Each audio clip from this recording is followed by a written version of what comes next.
चक्रवर्ती माहिधियो संति संति करेलोए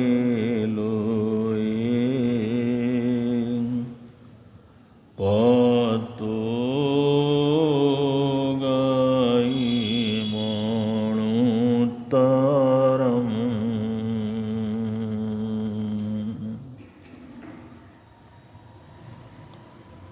नाम प्रभु का निहाल कर दे,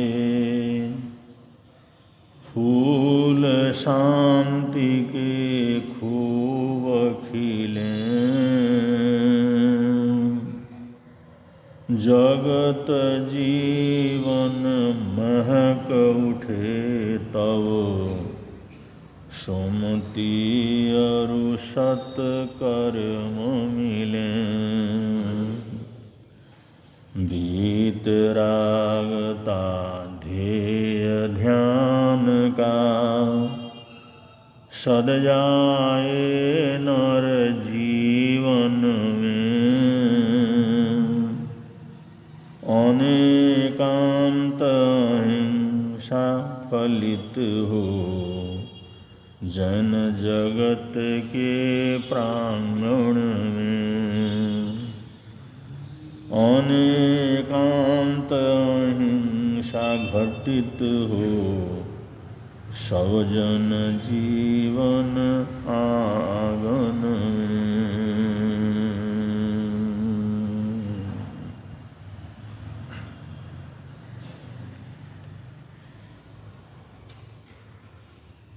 चरण करुणानुयोग में चरित्राचार का प्रकरण चल रहा है।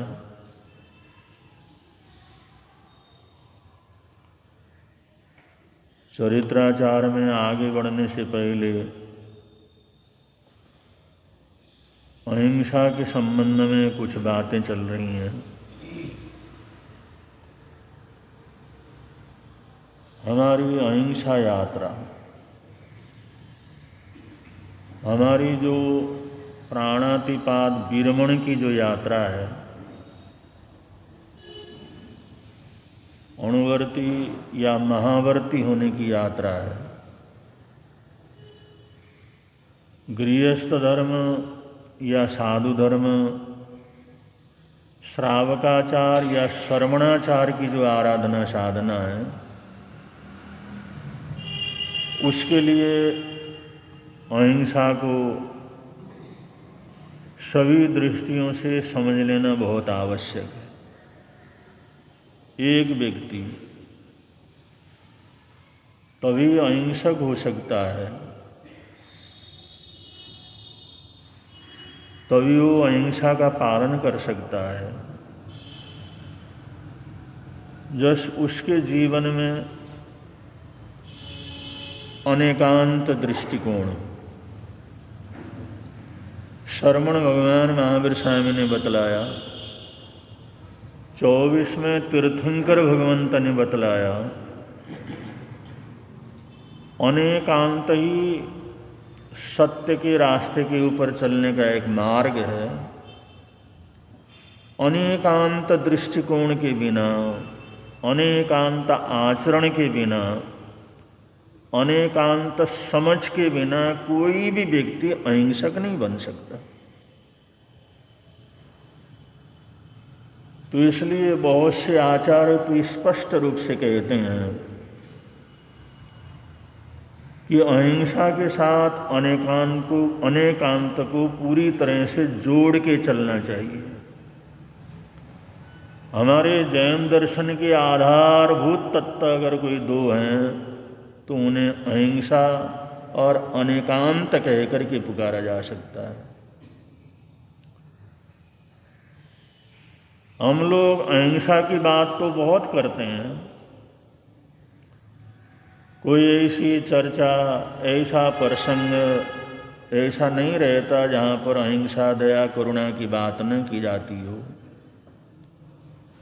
लेकिन अनेकांत की चर्चा बहुत कम होती है, अनेकांत का विवेचन बहुत कम होता है। शास्त्रकार कहते हैं अनेकांत के बिना तो सब कुछ अधूरा है। जो सैद्धांतिक चीज़ है, चाहे वो अहिंसा हो, चाहे सत्य हो, चाहे अचौर्य हो, ब्रह्मचार्य हो, अपरिग्रह हो, ये सारी चीज़ें, सारे सिद्धांत अनेकांत के बिना सब अधूरे हो जाते हैं। अनेकांत के बिना सब झूठे हो जाते हैं।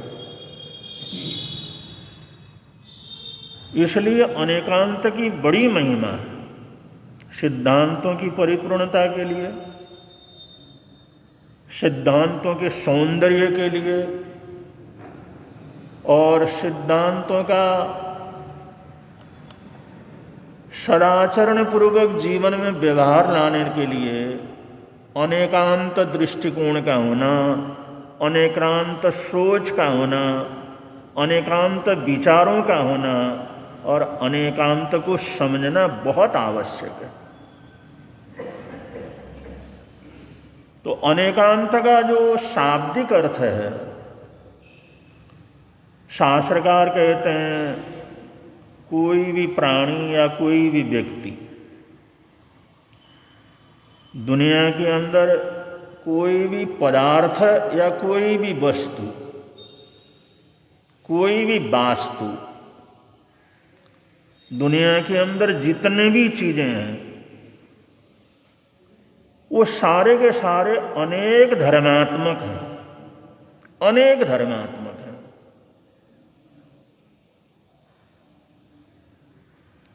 एक ही स्वभाव, एक ही वृत्ति, एक ही रंग रूप ऐसा कोई नहीं है।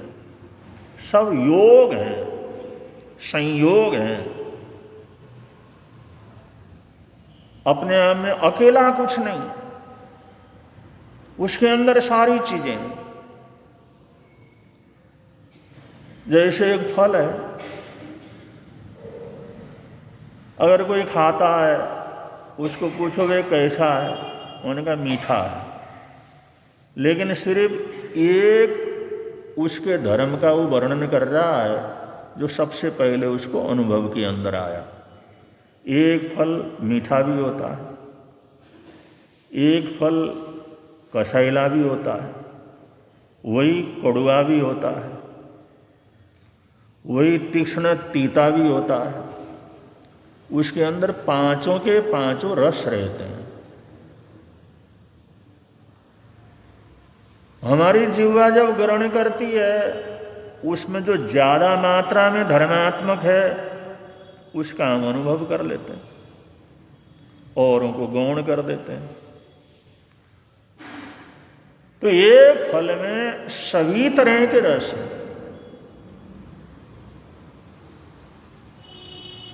वो एकात्मक नहीं है, अनेकात्मक। एक आदमी है, वो लंबा भी है, छोटा भी है, काला भी है, गोरा भी है, हरा भी है, पीला भी है, क्योंकि सभी चीज़ें उसके शरीर में विद्यमान है।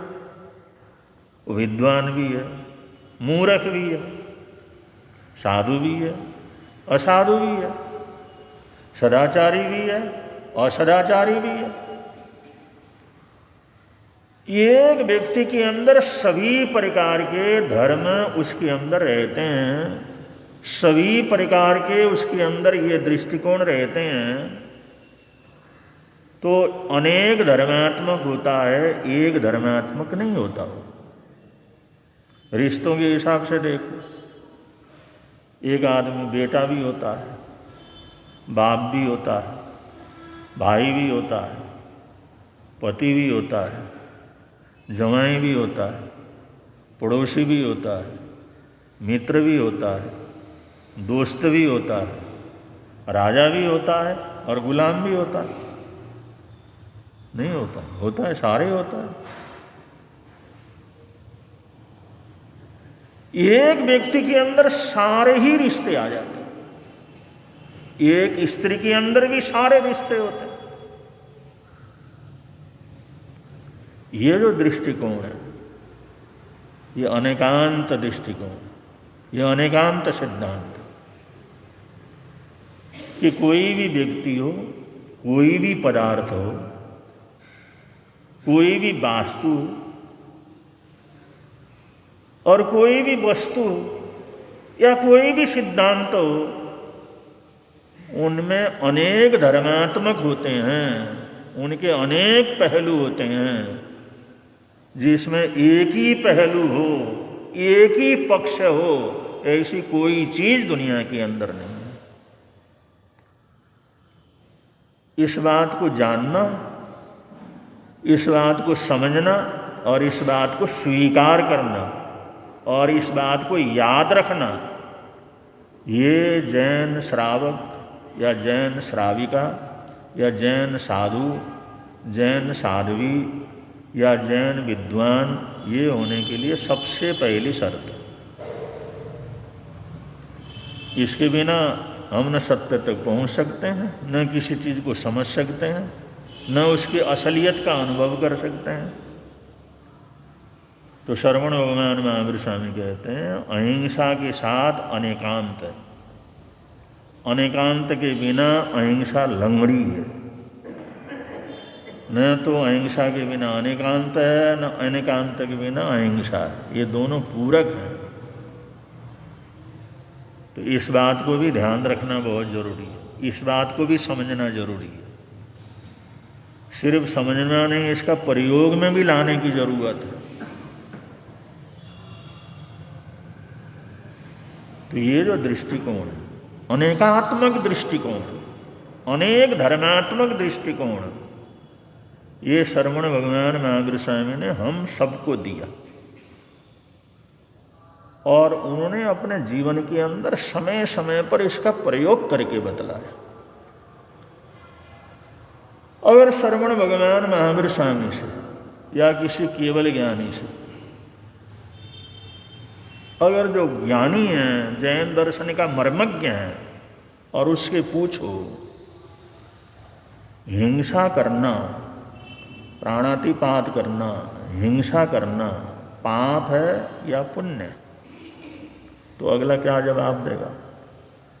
अगला कहता है पाप भी है और पुण्य भी है। कोई भी ज्ञानी एक हिसाब से नहीं कहेगा पाप है या पुण्य। हमने हिंसा को पूछा, हिंसा करना पाप है या पुण्य है, तो ज्ञानी कहेगा पुण्य भी है और पाप भी है।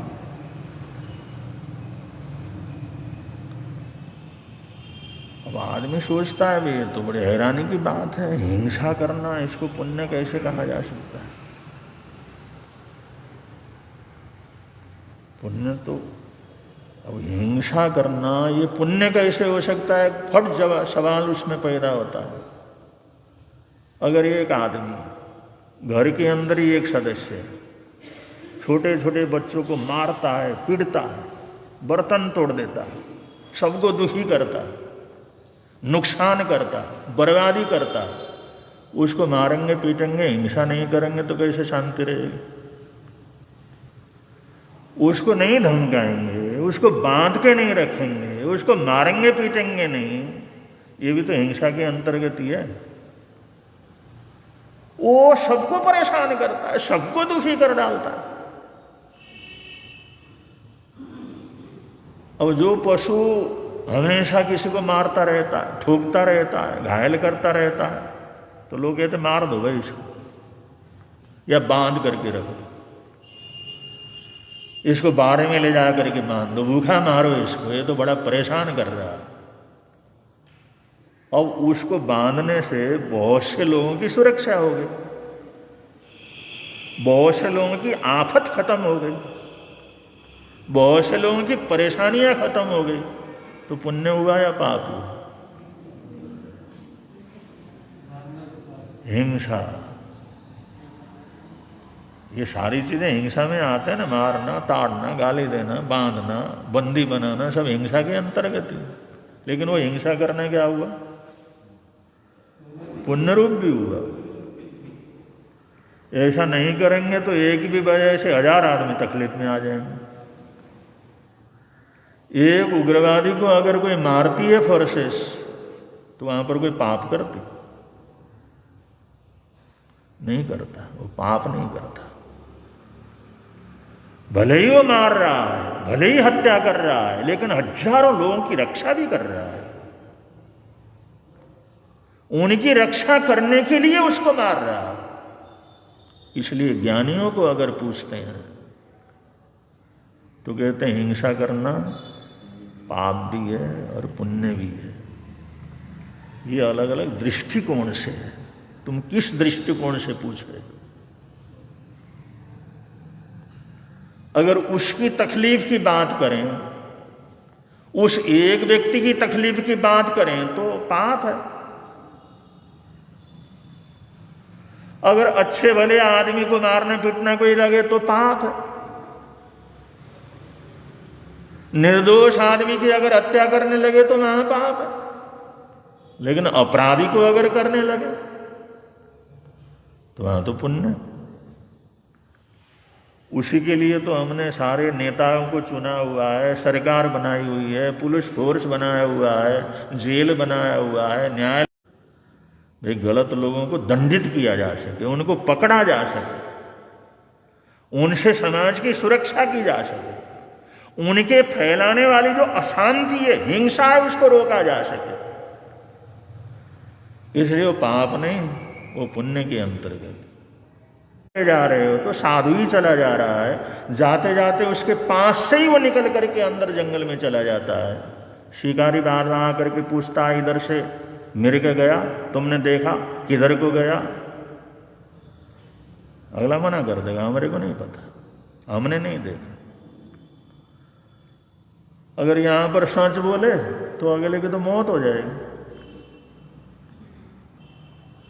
और वो सच बोलना हत्या का काम हो गया, उसको भी पाप लगेगा और उसके भी प्राण चले जाएंगे।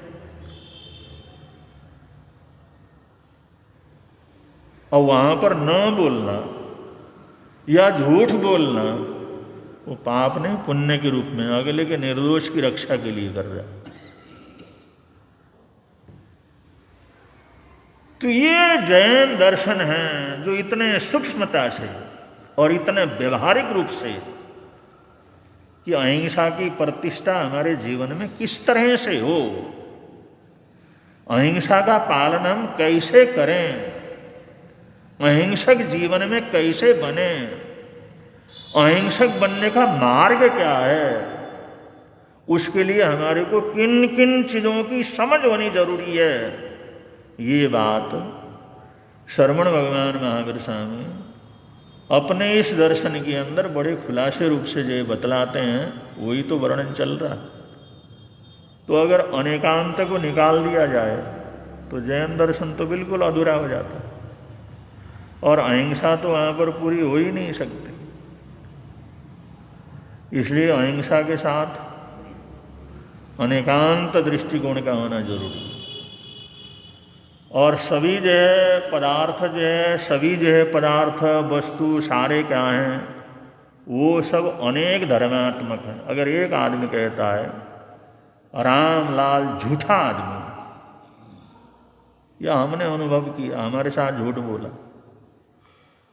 हम कहते रामलाल झूठा है, 1 नंबर का झूठा है। अगला कहता है हो सकता है तुम्हारी वजह से झूठा हुआ, तुम्हारे से बोला हुआ। एक दूसरा कहता है रामलाल तो इतना सच्चा आदमी है, मैंने कभी जिंदगी के अंदर नहीं देखा। उसी आदमी के लिए एक रामलाल को पूरा झूठा कहता, उससे बड़ा झूठा दुनिया में नहीं देखा। और एक रामलाल को कहता इतना सच्चा आदमी मैंने दुनिया के अंदर नहीं देखा। इसमें गलत कौन सा है? दोनों ही सही है। उसके साथ उसने सत्यता का व्यवहार किया, उसके साथ झूठ नहीं बोला। उसने कुछ रखने के लिए दिया था, पैसे दिए थे, सोने के रुपया दिए थे, 6 महीने के बाद आकर के कहा भाई तुम्हारा संभाल के रख, ले जाओ। अब इससे सच्चा आदमी क्या मिले? रामलाल तो बिल्कुल सच्चा ईमानदार है। अगला कहता वो तो बहुत झूठा है, उसने किसी कारण से उससे झूठ बोल दी, उसकी चीज भी रखी थी, वो कहते तैने कहाँ रखा था मेरे पास, मुझे पता नहीं, मेरे को थोड़ी दिया था, और उसके लिए तो मैं झूठा हो गया ना। जिसके साथ उसने झूठा व्यवहार किया, जिसके साथ झूठ बोला, उसके लिए मैं झूठा है, और जिसके साथ बिल्कुल ईमानदारी से उसने काम किया, वो कहता दुनिया में रामलाल से बढ़कर क्योंकि सच्चा आदमी है ही नहीं। हम क्या माने,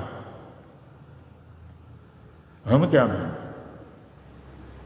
हमारे सामने अगर दोनों व्यक्ति आकर के कहें तो हम क्या कहें? हम कहते हैं भाई एक व्यक्ति सच्चा भी हो सकता है, झूठा भी हो सकता है, तुम्हारी दृष्टिकोण से वो सच्चा है, तुम्हारे दृष्टिकोण से झूठा है, ना तुम गलत हो ना ये गलत है, यही तो कहेंगे।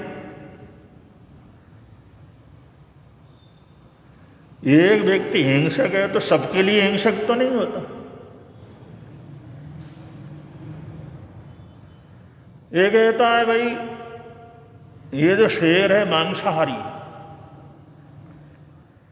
और एक बच्चा कहता है नहीं वो तो शाकाहारी है, वो तो मांस खाता ही नहीं कभी।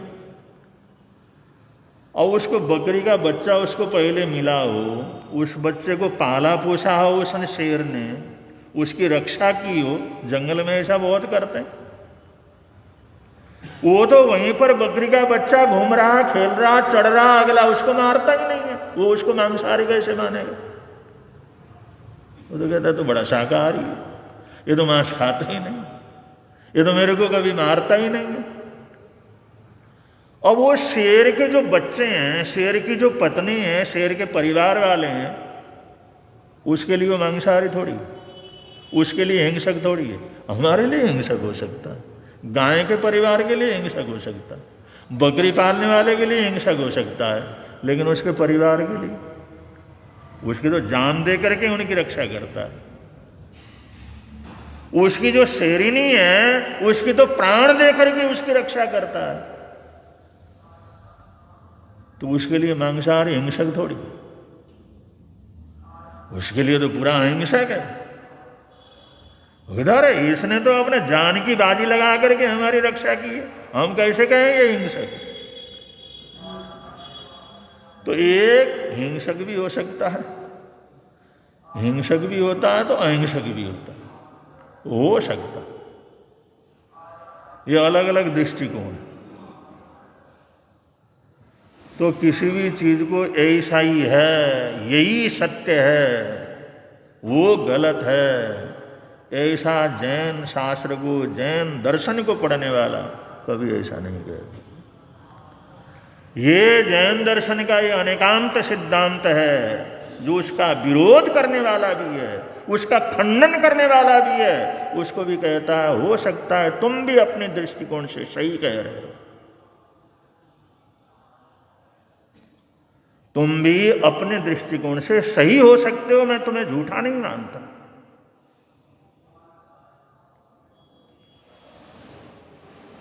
एक चित्रकार आया, उसके 4 चेले हैं, उसका भाई ये जैन नगर का जो थानक है इसका चित्र बना के लाओ।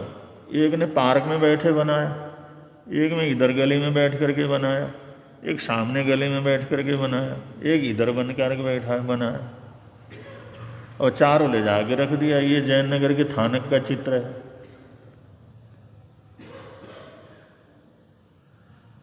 और वो अनेकांत वाला हो, इस बात को समझने वाला हो तो समझेगा ये इसका दक्षिण का हिस्सा है, इसका पूर्व का हिस्सा है, इसका पश्चिम का हिस्सा है, इसने उत्तर के हिसाब से बनाया हुआ, इसलिए सब ठीक है। अगर ना समझो, बेवकूफ हो, अनेकांत दृष्टि को ना समझता हो, अगर बेवकूफ हो, ये क्या कर दिया तुमने, मैंने थानक का बनाने के लिए भेजा था, ये दुनिया भर के 4-4 बना करके लाए, शर्म नहीं आती तुम्हारे को? अकल कहाँ गई तुम्हारी? अब अकल कहाँ गई भाई? हमने तो अपने अकल से जो देखा वो लिख करके ले आए, इसमें झूठा कौन? झूठा तो एक भी चित्र नहीं है, लेकिन चारों चित्र अपने आप में बिल्कुल अलग है। उसकी खिड़कियां अलग हैं, उसका बनावट अलग है, उसके मंजिलें अलग अलग हैं, उसका लोकेशन बिल्कुल अलग अलग है, और वो लड़के भी लड़ने लगे, भाई मैंने बनाया वो सही है, ये तो बिल्कुल गलत बनाया। सही कौन सा है उसमें? सारे सही। अपने अपने लोकेशन से, अपने अपने तरफ से देख करके उन्होंने बनाया। इसमें कौन झूठा कौन सच्चा है? ये चारों ही तो ठीक हैं। अगर समझदार होगा, वो टीचर अच्छा होगा, वो अनेकांत दृष्टि को समझता होगा, वो कहे भाई लड़ो नहीं, ये सब सारों मिल करके ही तो एक ठानक बना है, इसमें तुम एक भी झूठा नहीं है, एक भी गलत नहीं है, चारों बिल्कुल सही हैं। ये चारों में कोई किसी प्रकार का अंतर नहीं है, ये उसी ठानक का चित्र है। उनको समझा देगा बहुत अच्छी तरह से। अनेकांत दृष्टिकोण होगा तभी तो समझाएगा। अगर अनेकांत दृष्टिकोण नहीं होगा तो और लड़ाएगा और भिड़ाएगा उनको, तो अहिंसा कहाँ से होगी वहाँ? इसलिए अहिंसक होने के लिए अनेकांत दृष्टिकोण का होना बहुत आवश्यक। अनेकांत के बिना अहिंसा की कभी सुरक्षा हो ही नहीं सकती, अहिंसा जिंदी रह ही नहीं सकती अनेकांत के बिना। इसलिए अनेकांत सिद्धांत अद्भुत है, भगवान महावीर स्वामी का संपूर्ण जगत के लिए दिया हुआ सबसे बड़ा सिद्धांत है। भगवान महावीर स्वामी कहते हैं जैसे 5 द्रव्य हैं तो जीव जो है अनादि अनंत है, हमेशा रहने वाला है, फलाना है, जो भी उनका बतलाया है। अगर कोई भी व्यक्ति आकर के कहता नहीं साहब हम तो रोज आदमी को मरते हुए देखते हैं, जीते हुए देखते हैं, इसलिए वो मरणशील भी है, ख़त्म भी होता है और पैदा भी होता है, ख़त्म भी होता है पैदा भी होता है, तो भगवान महावीर स्वामी गलत कहेंगे। तू पैदा होता है उसी को देखता है, जो मरता है उसी को देखता है, और मैं तो उस अवस्था को भी देखता हूं जो मरता भी नहीं है और खत्म भी नहीं होता। इसलिए हमारे दृष्टिकोण से एक ही है वो, लेकिन तुम्हारे दृष्टिकोण से खत्म भी हो जाता, मरता भी है। तुम भी गलत नहीं हो, जैसा तुम्हारी समझ है, जैसा तुमने देखा, जैसा अनुभव किया, वैसा तुम बतला रहे हो, तो उसको झूठा नहीं कहेंगे। वो कहना तुम्हारा जो कहने का तात्पर्य है, तुम्हारा जो एंगल देखने का है, उससे तुम भी ठीक हो, बिल्कुल सही हो। तो दुनिया के अंदर एक ही जैन दर्शन ऐसा है जो अपने आप को सिद्ध साबित करते हुए उसका विरोध करने वाले को भी झूठा है ऐसा नहीं कहता। वो कहता तुम भी किसी एक धर्म की अपेक्षा से तुम भी सही हो।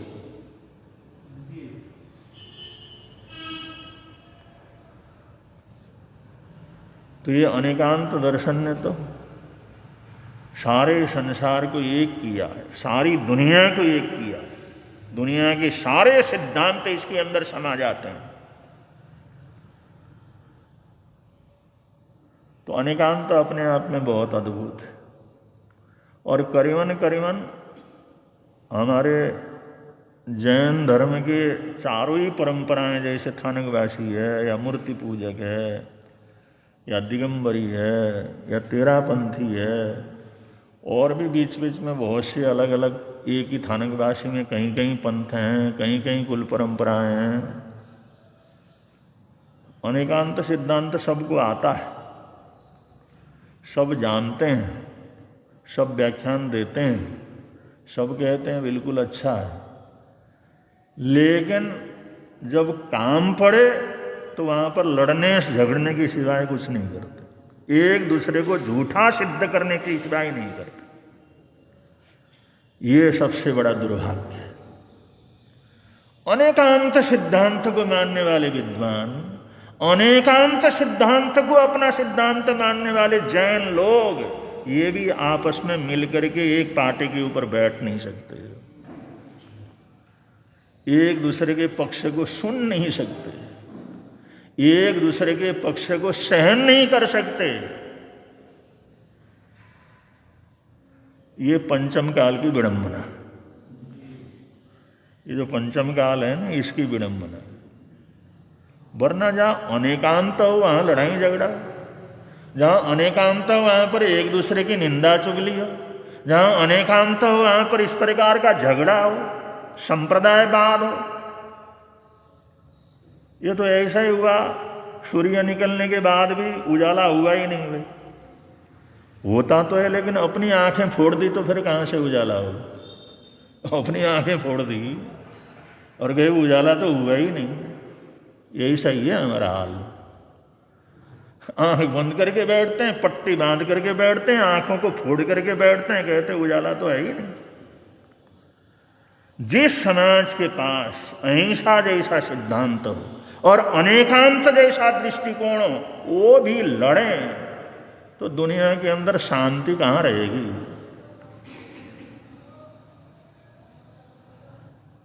दुनिया में शांति कहाँ है? कौन सी परंपरा ऐसी है जो ऐसी चीजों को दे सकती हो? तो इसलिए हालात ये पंचम काल के हैं, हालात ये आचरण को भुलाने के हैं, ये चरित्राचार को भूल जाने के हैं, व्यवहारिकता को भूल जाने के हैं। वरना जहाँ अनेकांत दृष्टि हो वहाँ तो विद्वेष, मेर मेर, तू ऐसा कुछ भी नहीं होता। वहाँ तो प्रेम ही प्रेम रहता है, सद्भावना ही सद्भावना रहती है। यहाँ तो हम थानकवासी एक दूसरे से इतना लड़ते हैं और सबसे अच्छे कहलाते हैं थानकवासी। हम थानकवासी सबसे अच्छे हैं, बिल्कुल कोई दोष नहीं लगाते, कोई पाप नहीं करते, हम तो इतना अच्छा करते हैं। लेकिन बीच में बैठ करके देखो कैसे अच्छे करते हैं। तो ये सब ये काल का प्रभाव, आचरण की कमी का प्रभाव। ये जीवन के अंदर जैसा आचरण हमारे जीवन के अंदर घटित होना चाहिए वो न होने का ही प्रभाव है। वरना अनेकांत तो ऐसा है, एकदम विरोधी भी गले मिल करके चल सकते हैं। अपने दुश्मन को भी प्रेम से स्वागत करने की ताकत है अनेकांत दृष्टिकोण में। हमारा विरोध करने वाला उसका भी हम स्वागत सत्कार कर सकते हैं, इतनी बड़ी ताकत है इसके अंदर। ठीक है, जो समझेंगे उनका जरूर कल्याण होगा। इन्हीं मंगल कामनाओं के साथ बड़े प्रेम से एक बार बोलेंगे, मिलता है आनंद प्रभु की वाणी से, मिलता है आनंद प्रभु। धर्म लगता प्यारा प्यारा, धर्म लगता पापों की वह बहती धारा, पापों की वह हो जाती है बंद प्रभु की वाणी से, हो जाती है बंद प्रभु की वाणी से। मिलता है आनंद प्रभु। आज 7 नवंबर सोमवार का दिवस। आज शाम को 4:30 बजे तक 14 है, उसके बाद अमावस्या शुरू हो जाती है, न पूर्णमासी शुरू होती है। अमावस्या शुरू होती है, पूर्णमासी शुरू होती है, पूर्णमासी शुरू होती है। 4:30 बजे तक 14 है, 4:30 बजे के आसपास कार्तिक सुदी पूर्णमासी प्रारंभ हो जाती है। कार्तिक सुदी पूर्णमासी को चौमासी प्रतिक्रमण किया जाता है। चौमासी प्रतिक्रमण जिसमें 12 लोगस्य का ध्यान होता है विशेष रूप से। ये चतुर्मास का आखिरी दिवस रहता है। तो क्योंकि शाम के हमारे प्रतिक्रमण के समय पूर्णमासी प्रारंभ हो रही है, इसलिए प्रतिक्रमण तो आज ही होगा, क्योंकि कल हो सकता था, क्योंकि कल शाम को प्रतिक्रमण के समय पूर्णमासी नहीं है, वही 4:30 पौने 5 बजे वो खत्म हो रहा है। इसलिए चौमासी पक्षी चौमासी पक्षी का प्रतिक्रमण, ये जो आराधना साधना है या इसमें क्षमा याचना करना है, आलोचना वगैरह करना है, त्याग पचखान वगैरह लेना है, तो आज के प्रतिक्रमण के बाद ले सकते हैं, कर सकते हैं, जो ये है। और कल सवेरे 5:30 बजे से खग्रास चंद्र ग्रहण का सूतक प्रारंभ हो जाता है। कल सवेरे 5:30 बजे से खग्रास मतलब संपूर्ण चंद्रमा को ढकेगा। जो राहु है वो पूरी तरह से चंद्रमा को ढक देता है पूरी तरह से, तो उसको कहते हैं ग्रहण, चंद्र ग्रहण। तो कभी थोड़ा थोड़ा ग्रहण लगता है, अब के जो है चंद्र ग्रहण पूरा का पूरा जो है चंद्रमा पूरा ढक जाएगा पूरी तरह से, तो इसको कहते हैं खग्रास चंद्र ग्रहण। तो ये खग्रास चंद्र ग्रहण का जो सूतक है वो सवेरे 5:30 बजे से शुरू हो रहा है। तो बहुत से लोगों तो खाते पीते नहीं हैं, तपस्या वगैरह कर लेते हैं, इसलिए बहुत से लोग आज की बजाय कल तपस्या कर रहे हैं। बहुत से लोग चलो भाई आज शाम का भी हो जाएगा और कल का भी सूरज चला जाएगा, चलो अपने अपने अनुकूलता के अनुसार कर लेना चाहिए। जाप पाठ तो बहुत कर लेना चाहिए, जाप पाठ जितना भी हो सवेरे से। तो वैसे चंद्र ग्रहण जो शुरू होएगा वो 2:40 पर शुरू हो जाएगा। उस समय यहाँ तो रहेगा नहीं ना, उन देशों से दिखाई देगा जहाँ उस समय रात होगी। हम लोग जुड़े हुए हैं ना पूरी तरह से एक दूसरे से, कहीं दिन हो जाता है, कहीं रात हो जाता है, कहीं उजला हो जाता है, कहीं अंधेरा हो जाता है। तो हमारे हिसाब से, हमारे भारत के टाइम टेबल के अनुसार दोपहर 2:40 पर ये ग्रहण, चंद्र ग्रहण, खग्रास चंद्र ग्रहण प्रारंभ हो जाएगा, लेकिन कहीं पर भी भारत में ये दिखेगा नहीं। भारत में दिखेगा जब यहाँ पर उदय होगा, जब सूर्य अस्त होने वाला होगा तो उसके बाद उदय होगा, उस समय ग्रस्तोदय भारत में कहीं भी दिखाई देगा, तो चंद्रमा ग्रसित रूप में दिखाई देगा। ग्रसित रूप में मतलब ढका हुआ, ग्रसित रूप में दिखाई देगा। और 4:30 बजे इस ग्रहण का मध्य काल है। 2:30 बजे मतलब 2:40 पर प्रारंभ हो जाएगा और 4:30 पर इसका मध्य काल है, और शाम को 6:20 पर चंद्र ग्रहण, जो खग्रास चंद्र ग्रहण है, खत्म हो जाएगा। इसलिए सुबह से शाम तक जैसे ज़्यादा से ज़्यादा जाप पाठ करना चाहिए। और कहते हैं भाई कौन सा जाप करना, कौन सा जाप करना, ग्रहण में वही जाप करना चाहिए जो हमेशा आप लोग करते हैं, जो हमेशा करते हैं, रूटीन से करते हैं, किसी भी काम से करते हैं, जो पहले से कर रहे हैं, उसी जाप को ग्रहण के समय ज़्यादा से ज़्यादा करेंगे तो उसका प्रभाव अच्छा रहता, स्वास्थ्यकर रहता, प्रभावशाली रहता। बहुत से लोग कहते हैं ये तो घटनाएं घटती रहती हैं, जाप पाठ करना क्या है, तो लोगों को बेवकूफ़ बनाया जाता है। ऐसा नहीं है, क्योंकि हम सारी दुनिया से जुड़े हुए हैं, हम सारी दुनिया से जुड़े हुए हैं। कहीं भी घटना घटती है तो उसका प्रभाव ज़रूर पड़ता है। और जिस समय ये चंद्रमा जो है पूर्णमासी का आता है तो सबसे ज़्यादा पागल खाने के अंदर भीड़ भाड़ रहती है। कभी जाके देखो, पागल खाने में सबसे ज़्यादा भीड़ भाड़ रहती है पूर्णमासी के दिन, पूर्णमासी के आसपास, क्योंकि पूर्णमासी का चंद्रमा सबको पागल कर देता है। पागलपन क्या होता है?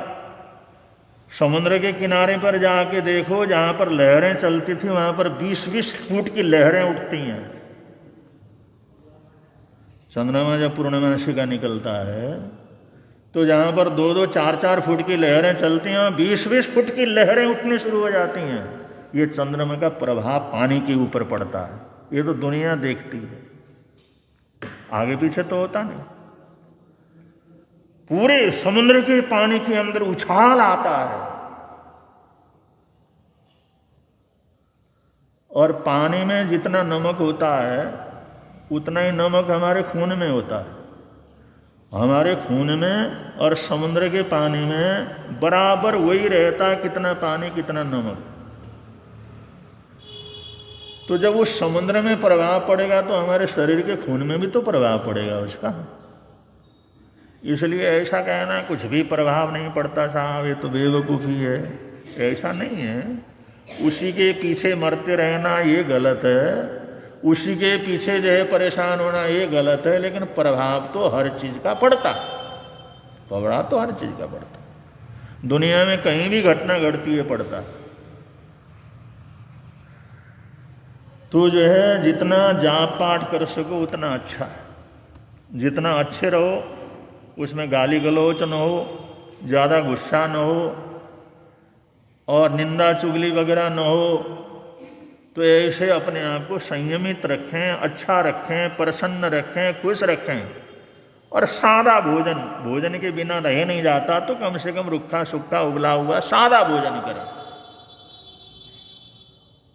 तो ये कल का सारे दिन का ही जो है ये चंद्र ग्रहण का प्रभाव है, वो सब आप लोगों को बतला दिया। जैसे जैसे जिसको अनुकूलता हो उसके अनुसार आप लोग पालन कर सकते हैं। तो आज अगर किसी का आइंगिल एकासना, आज का एकासना वियासना हो तो आप लोग पचखान ले सकते हैं। आज के एकासने वियासने का पचखान, आज का एकासना वियासना वो सरे आज के आइंगिल उपवास का प्रत्याख्यान अगर किसी का हो, आज का जाप है श्री सुपार्श्वनाथ भगवान को वंदन बारंबार। श्री सुपार्श्वनाथ भगवान को वंदन बारंबार। श्री सुपार्श्वनाथ भगवान को वंदन बारंबार। श्री सुपार्श्वनाथ भगवान को वंदन। तो कल का जो ग्रहण है केवल 3-4 राशि वालों को थोड़ा ठीक है, औरों के लिए थोड़ा ठीक नहीं है। लेकिन डरने की, परेशान होने की, दुखी होने की, कुछ भी होता है तो अरे ग्रहण की वजह से हुआ, ऐसा परेशान होने की ज़रूरत नहीं है। लेकिन पाप कृत्यों से, अशुभ बोलने से, अशुभ सोचने से, अशुभ करने से ज़रूर अपने आप को मर्यादित रखना चाहिए। खुश प्रसन्न रहने का प्रयत्न करना चाहिए। ज़्यादा से ज़्यादा जाप पाठ करना चाहिए, जिससे जीवन में सुख शांति आनंद मंगल का वातावरण बना रहे। और संघ की तरफ से सूचनाएं हैं। हमारे चेन्नई से दीपक जी और चेन्नई से ही इंद्र जी बेंगलोर से यहाँ पर आए हुए हैं परिवार सहित। सबको बहुत बहुत मंगल कामनाएं, बहुत बहुत सद्भावनाएं।